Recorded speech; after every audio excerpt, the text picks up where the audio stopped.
that will be the best in this whole region and in the world. And I will mention more when I go along into our proposal that we want to discuss in a little while.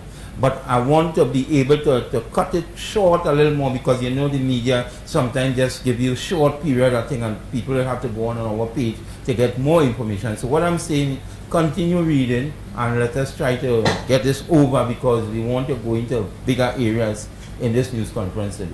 Thank you, Mr. President. I will continue with the information provided to us concerning the bill. The bill also provides specific obligation on a scrap metal collector who may lawfully conduct the business of collecting scrap metal, such as he will need to display his license on the motor vehicle being used to buy and collect the scrap metal. 2. The display must allow a person outside the vehicle to easily read the license, so it can't be hidden anywhere. It's there for you, it has to be visible. Verifying the personal details from a passport, driver's license, or national ID card and of the seller of the scrap material. Obtaining a signed and dated statement from the seller that he is the owner of or has authority to sell the scrap metal, as Mr. Wilkerson indicated to us just now. Not to offload, store, pack, or sort scrap metal except at a scrap metal site. It is lawful to operate a scrap metal site only if the site is listed in a scrap metal dealer's license. So the dealer will be required to provide specific details about his scrap metal site when he applies for the license. The required details will be set out and all the regulations will be given to the authority. The bill also makes specific provisions for the conduct of dealing in scrap metal by a scrap metal dealer, including operate as a dealer from only the scrap metal site or sites listed in the licensee. Name a person as the site manager in the application for the license. So you see, they're making it very simple and very easy, giving us all the information when you're applying for your license, right? Ensure the site is properly secured. Ensure the site is adequately ventilated to disassemble the scrap metal. Ensure the site is located a specified distance from water sources, highways, roads, and adjoining properties. Verify from a usual passport or valid DP the identity of sellers.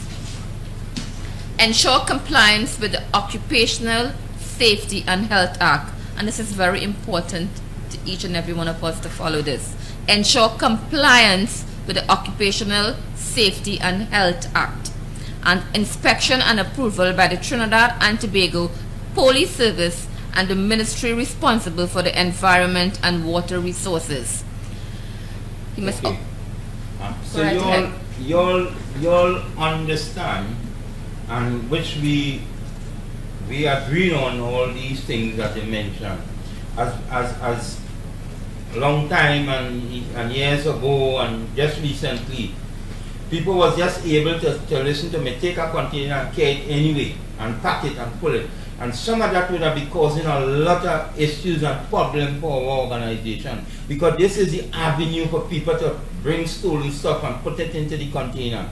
And things that people would have been missing, it would have go in these containers. Now you won't be able to do that. You won't be able to get a container, so bring it any way that you feel that you want a container. So we asking members and people who want to get into the business, get onto the association to able to understand how you could able to get these licenses, what you could do, how you could approach it, and what we have to do. So we will be shortly attempting to go to different areas for people with bandmen and people who want to have the yards and who don't understand it.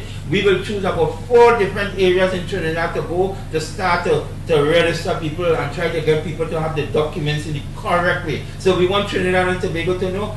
Soon we will be announcing our general meeting, which we will have we will ask all members and people who want to be involved in it to be able to come and be present to understand how these are, because just hearing them here is more things. We cannot read out every single thing. We don't have all the documents that govern the scrap industry as yet.